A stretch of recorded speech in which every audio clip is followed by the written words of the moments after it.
A couple weeks ago, we went to a family wedding, and my siblings were all there, and of course, then I start to get nostalgic and think about my past. And one of the things I experienced, I was a little farm girl raised on a dairy farm, and we had a really long gravel driveway that I had to walk out to meet the bus.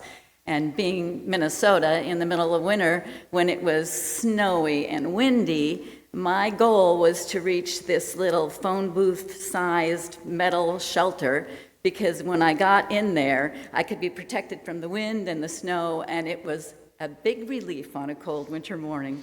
As an adult, I have moved, and every time I move, I have to try to recapture that sense of security that was so natural when I was a kid, and it's often a struggle for me. And when we moved here to Waco 6 years ago, I definitely found it here at St. Albans. And I don't think a Sunday goes by when I don't talk to somebody that's maybe new to Waco or new to this church, and I sense that they have that same sense of welcome and shelter here that I did.